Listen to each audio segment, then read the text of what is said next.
सहनाववतु सहनौ भुनक्तु सह वीर्यं करवावहै तेजस्विनावधीतमस्तु मा विद्विषावहै। ओम शांति शांति शांति। वैदिक जीवन पद्धति में सत्य के विषय में कुछ प्रश्न किए थे, उसकी चर्चा हम कर रहे थे और आपके समक्ष मैंने अथर्ववेद के इस मंत्र का कुछ प्रसंग लेकर के चर्चा कर रहा था। यदु उक्थानृतम जिह्वा वृद्धम राजस्त्वा सत्य धर्मणो मुंचामी वरुणादहम। तो इस मंत्र का हमने थोड़ा सा अर्थ आपके बीच में रखा था और इस का तात्पर्य यह है कि हम मंत्र को जैसा समझें, जैसा पढ़ें, जैसा जाने, उसको अपने आचरण में उतारें। जो भी हम विचार करते हैं या सुनते हैं, समझते हैं, उससे हमारा कल्याण हो, उसके लिए अनिवार्य शर्त है कि उसका हम आचरण करें।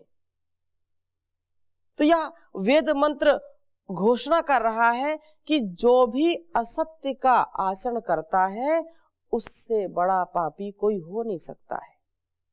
और वह असत्य बोलने वाला व्यक्ति, असत्य व्यवहार करने वाला व्यक्ति अपनी हानि केवल नहीं करता अपितु पूरे समाज की, पूरे राष्ट्र की हानि करता है, इसमें कोई संदेह नहीं है।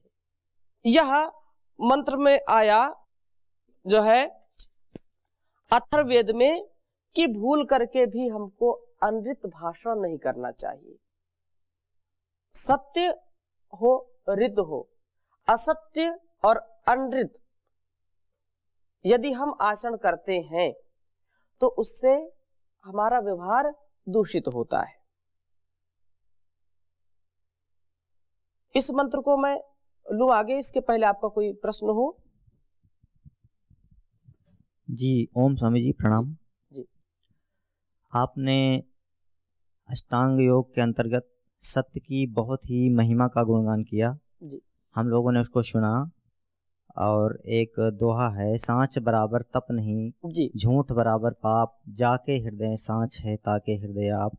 अर्थात जिसके हृदय में सत्य है वहाँ परमात्मा का वास है, जहाँ परमात्मा है वहाँ सारे सुख हैं, सत्य है, समृद्धि का और मोक्ष तक का रास्ता सुगम हो जाता है हमारा। बिल्कुल जी। लेकिन आज के समय में कुछ व्यक्ति जो विशेष तौर से प्रसिद्ध हो जाते हैं, हीरो बन जाते हैं, और वो किसी एक स्किल उनके अंदर डेवलप हो जाता है और हीरो बन जाते हैं, तो वो नई युवा पीढ़ी के अंदर अपनी जगह बना लेते हैं, उनके आदर्श बन जाते हैं। लेकिन अन्य तरीके से वो उनके अंदर असत्य होता है। लेकिन वो युवा पीढ़ी ये समझ नहीं पाती है कि ये एक स्किल की बदौलत अन्य बहुत सारे अनाचरण तरीके से प्रचार प्रसार करते हैं। जैसे अभी कुछ पर्सनालिटीज़ हैं, क्रिकेट में हों या हीरोज हैं, फिल्मों में हैं, तो ऐसे लोग हैं वो बाद में ऐसी चीज़ों का प्रचार करते हैं, वो दूषित उनके अंदर प्रदूषण घुस जाता है जी। उसकी वजह से उनका जीवन बर्बाद होता है और देश के लिए ये बहुत खतरनाक स्थिति है। तो मैं चाहता हूँ कि वैदिक जीवन की पद्धति के माध्यम से आप ऐसा उनको बताएं कि उनके आदर्श कैसे हों जीवन में, जिससे वो सत्य का आचरण अपने जीवन में धारण कर पाएं। बिल्कुल सत्य है। जो संसार का आकर्षण है, उस आकर्षण के प्रति जिसने भी इच्छा जाहिर की या जो भी उसको चाहता है, इस रोग से वो बच नहीं सकता है। ऐसे अनेक मैं लोगों को जानता हूं जिनका निजी जीवन बहुत ही दूषित है, बहुत बदतर है, परंतु कुछ ऐसी स्किल है उनके अंदर, कुछ ऐसी कुशलताएं हैं जिसके कारण वो लोक में प्रसिद्ध है, लोक में जाने माने जाते हैं, लोक में बड़ा सम्मान लोग करते हैं। तो इसमें यदि हम ऐसा सोचें कि नहीं ये तो असत्य का आचरण करता है इसके विचार व्यवहार ठीक नहीं, फिर भी इसको इज्जत मिल रही है, इसकी जो है प्रसिद्धि हो रही है, तो वहां पर कारण और कार्य काम करता है। जिस क्षेत्र में जिसने अपने को आगे बढ़ाने का मन बना लिया है और तदनुसार वैसा उसने पुरुषार्थ किया है, जैसे किसी की वाणी की कुशलता है, वाणी का कौशल बहुत बड़ा है। कुछ पीछे एंकर केवल बोलते हैं, कभी पर्दे में नजर नहीं आते, पर्दे के पीछे केवल बोलते हैं, लेकिन उनकी जो वॉइस है, उनकी जो आवाज है, वाणी है, उसी से बहुत प्रसिद्ध है वो। और आधे घंटे 1 घंटे यदि बोलना पड़ जाए तो करोड़ों रुपए ले लेते हैं। तो उनकी जो कुशलता है, उस कुशलता के कारण वो होते हैं। परंतु ये व्यक्ति को जो उसको चाहता है, उसको समझना चाहता है, उसका यह पूरा अध्ययन उसके प्रति होना चाहिए कि वस्तुतः इसका जीवन कैसा है, उसके कथनी और करनी में अंतर तो नहीं है। यदि अंतर है तो उससे जो भी चीज हमको अच्छी लगती है उसको ग्रहण करें, ना कि उसको अपना आदर्श माने। मेरी बात समझ पा रहे हैं? यदि किसी के अंदर वाणी का कौशल है तो उस वाणी को कैसे उसने पाया, या कैसे वो बोलता है, कैसे उसकी उतार चढ़ाव, कैसा उसका रिदम है, उसको समझ करके हमको ऐसा प्रयास करना चाहिए। किसी का अभिनय का बहुत बड़ा कौशल है, अभिनय कैसे करता है, कैसे लोगों को आकर्षित करता है, वैसा यदि आप चाहते हैं वैसी कला को, तो उसको आप सीखें, उससे ले सकते हैं, कोई इसमें बुराई नहीं है। ये जन्म से लेकर के मृत्यु पर्यंत हमको जहां से जो कुछ भी सीखने को मिले, ऋषियों ने कहा कि उसको हमको सीखना चाहिए। जैसे मधुमक्खी होती है, अनेक प्रकार के फूलों में जाकर के बैठती है, अनेक प्रकार के फूलों का रस वो लाती है, लेकिन कभी ऐसे फूल जो कभी उसमें जहरीला पदार्थ होता है तो भी वह उससे केवल मिठास को लेती है, उसके हानिकारक तत्वों को नहीं लेती है। अथवा जब वो शहद बनता है तो वह मिठास युक्त ही होता है, उसमें कोई हानि नहीं होती है। ऐसे ही हमको जो भी आपको लगता है कि यहाँ पर ऐसे लोग हैं, ऐसे जैसे आपने कहा कुछ अभिनेता होते हैं, कुछ अभिनेत्री होती हैं, कुछ नेता होते हैं, तो उनसे जो हमारे कल्याण के लिए चीज है उसको ग्रहण करें, ना कि उसको पूरे जीवन का आदर्श बना ले। गड़बड़ी कहाँ होती है? जब हम उसको सब कुछ मान बैठते हैं। ये तो केवल कुछ लोग उसका आलम्बन लेकर के वैसा बनने का प्रयास करते हैं, सब ऐसे नहीं होते।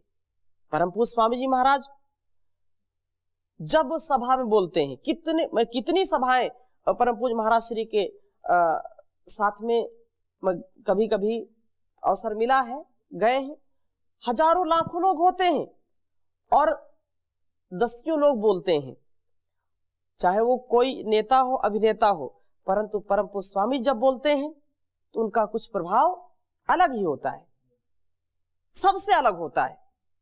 तो क्यों? क्योंकि महाराज श्री के कथनी में करनी में कोई अंतर नहीं है। ये बात ठीक है कि कुछ लोग उत्साहवर्धन के लिए कुछ नेताओं को, कुछ अभिनेताओं को जो है उत्साह करते हैं, उनका प्रश्न उनका लेते हैं, वो बात अलग है। परंतु सत्यता क्या है उसको हम सदा याद रखें। और जहां आपने बात कही कि जीवन में हम ऐसा आधान हमारे अंदर हो, तो उसके लिए सतत इसका प्रयास करना चाहिए। राष्ट्र की उन्नति की जहां बात आपने की है, तो अगला जो वेद मंत्र मैं आपके समक्ष रखना चाहूंगा कि यह राष्ट्र कब उन्नत बनेगा? जब हमारी वाणी में सदा सत्य का आचरण हो। राष्ट्र की उन्नति के लिए बहुत ही उत्तम है। आप इसको लिख सकते हैं, यदक्षेषु वदा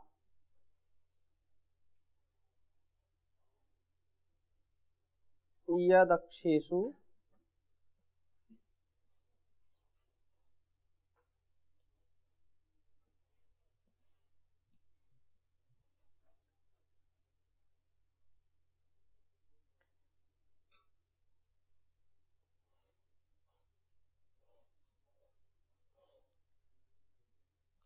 यदक्षेषु वदा यत् समित्याम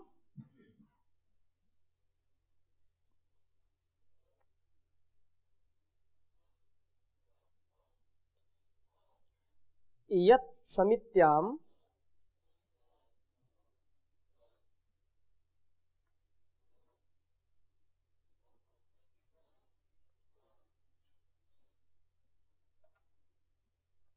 यद्वा वदा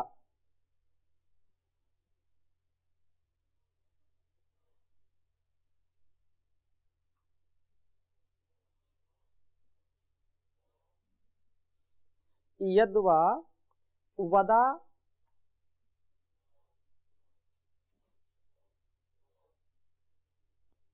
अनृतम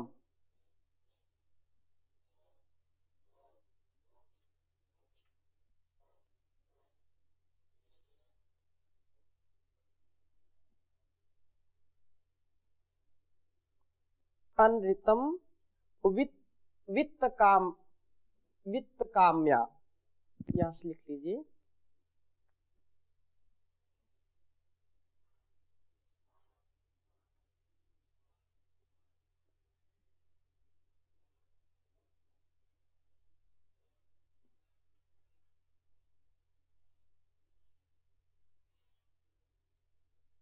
वित्त काम्या, और आगे कहा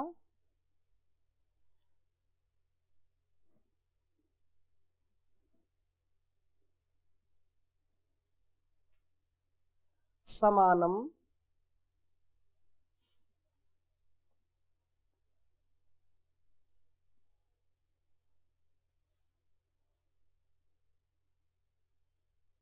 समानम तंतुमभि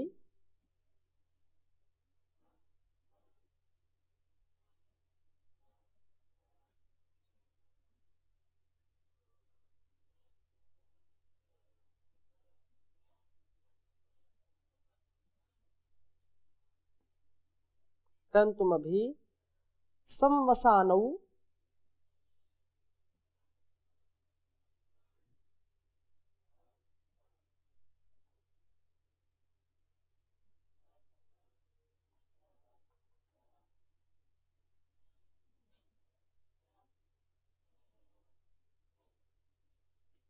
संवसानौ तस्मिन् सर्वं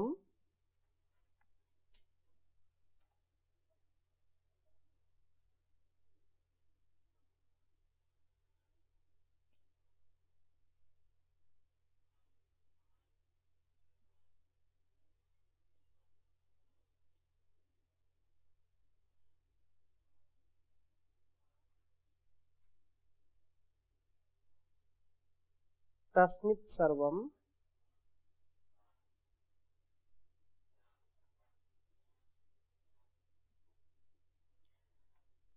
शमलं सादयाथः।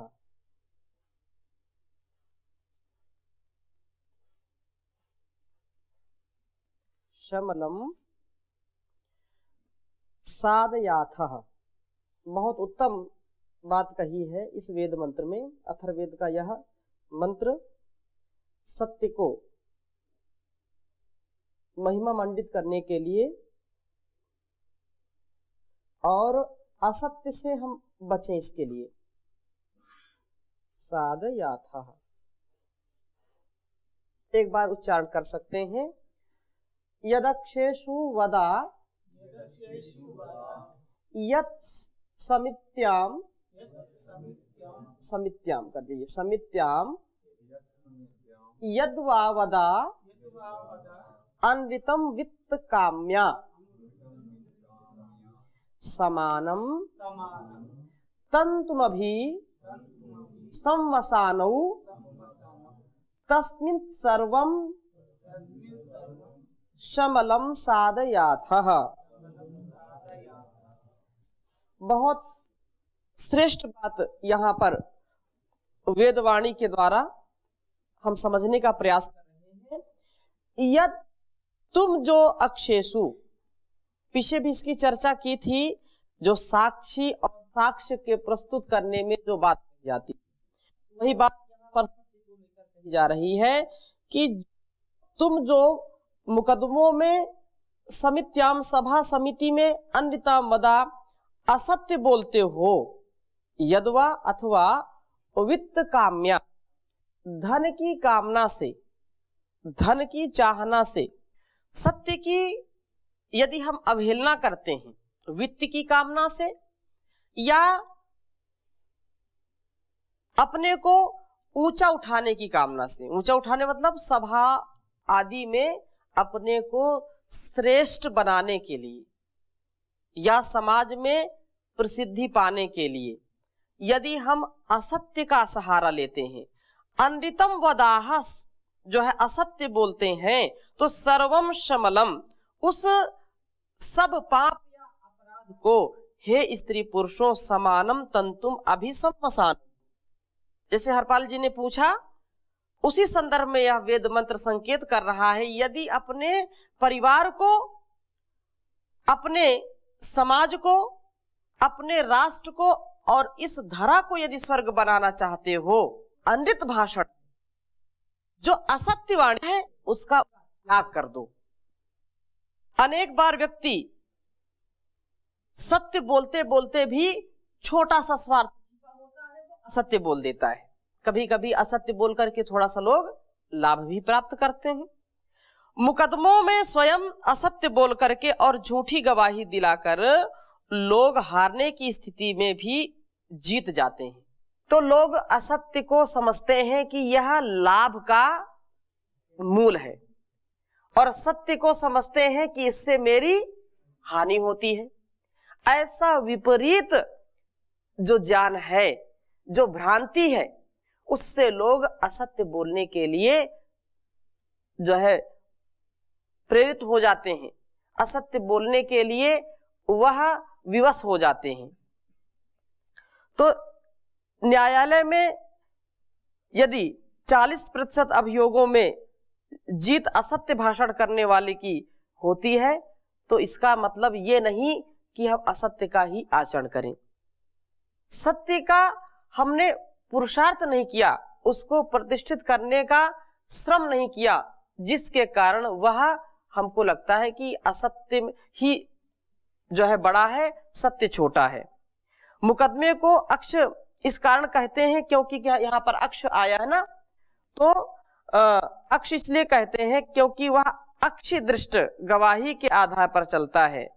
हम सब समिति में भी असत्य भाषण करते हैं, भरी सभा में कोई घोषणा करते हैं जो सरासर गलत होती है। आजकल के जो है जो नेता होते हैं उनके लिए तो ये बात प्रसिद्ध ही है। तो मंत्र में समिति शब्द का प्रयोग हुआ है यहां पर, और यत समित्याम यद वा वदा अनृतम, तो समिति शब्द है जिसमें छोटी समितियों से लेकर के राज्य परिषदें तक आ जाती हैं।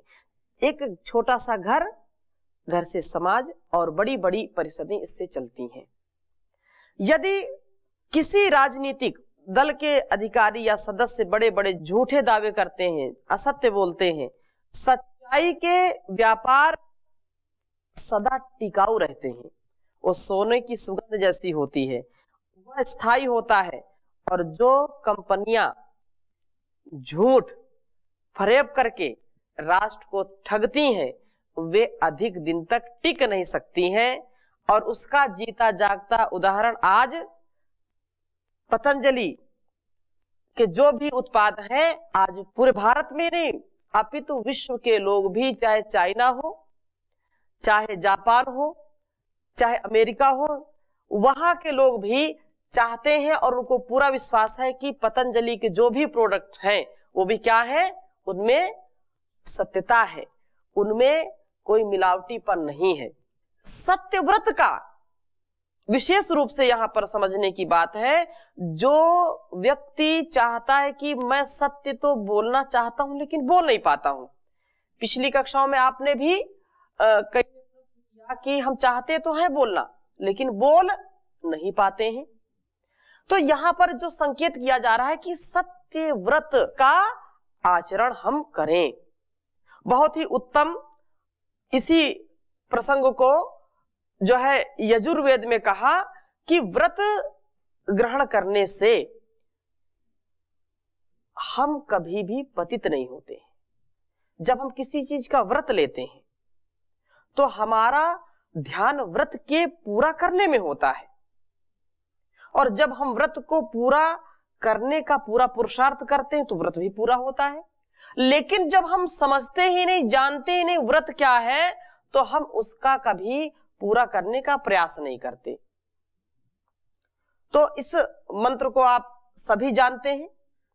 पुनरपि मैं लिखा देता हूं इसको, वैदिक जीवन पद्धति को जो सुनते हैं लोग वे भी इससे लाभान्वित हो। यजुर्वेद का यह मंत्र बहुत ही प्रसिद्ध है। शायद मैंने इसके पहले भी इसकी चर्चा की थी, लेकिन पुनः अथर्ववेद के इस मंत्र के संदर्भ में इस मंत्र को मैं पुनः आपके समक्ष प्रस्तुत कर रहा हूं। अग्ने व्रत पते, क्योंकि बिना व्रतपति के व्रत संभव नहीं है कि पूरा हो जाए। तो कहा अग्ने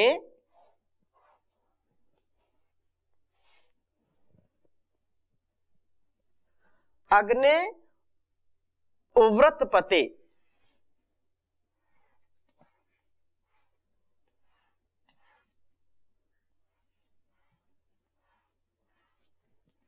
अग्ने व्रतपते व्रतम चरिष्यामि।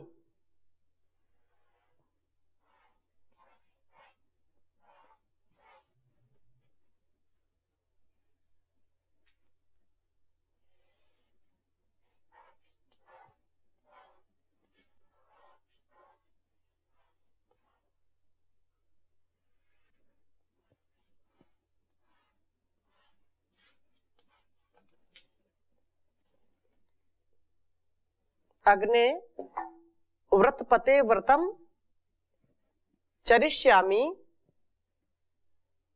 तच्छकेयम।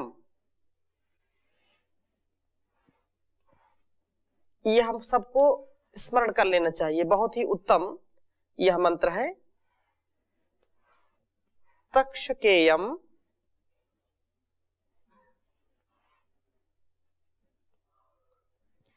तन्मे राध्यताम।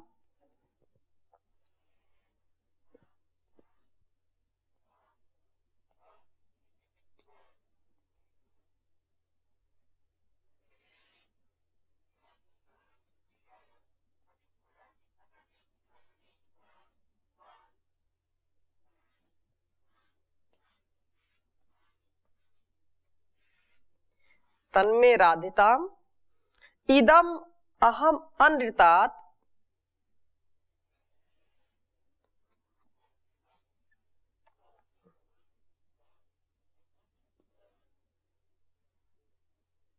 इदम अहम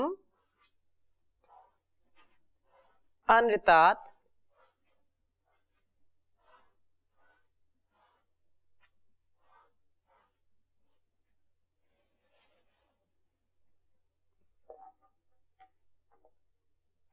इदम अहम अनृतात सत्यमुपैमि।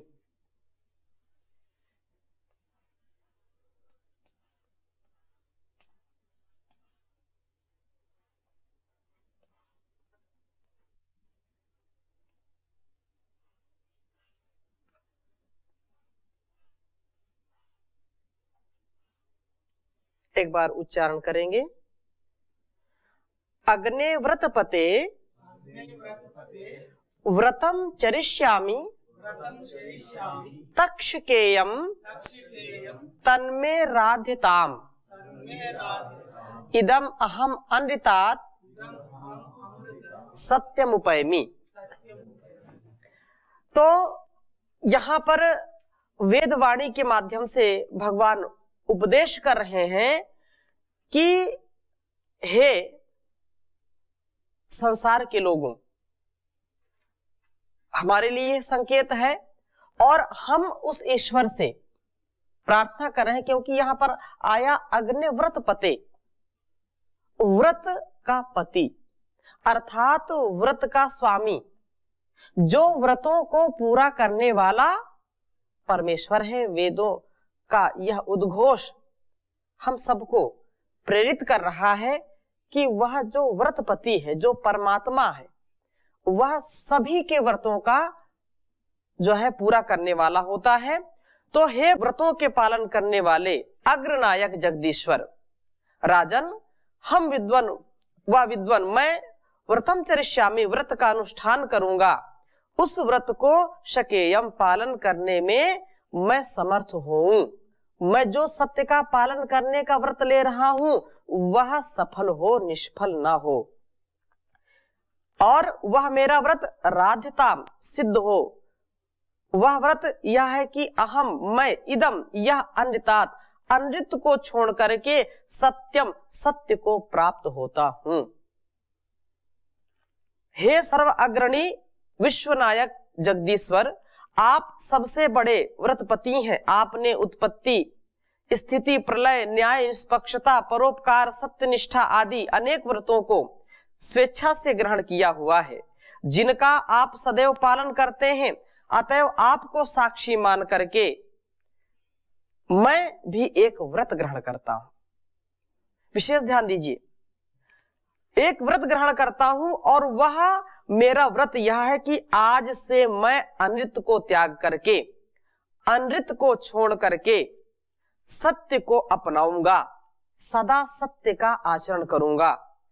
अब तक मैं अपने जीवन में अनेक अवसरों पर असत्य भाषण और सत्य आचरण करता रहा हूं।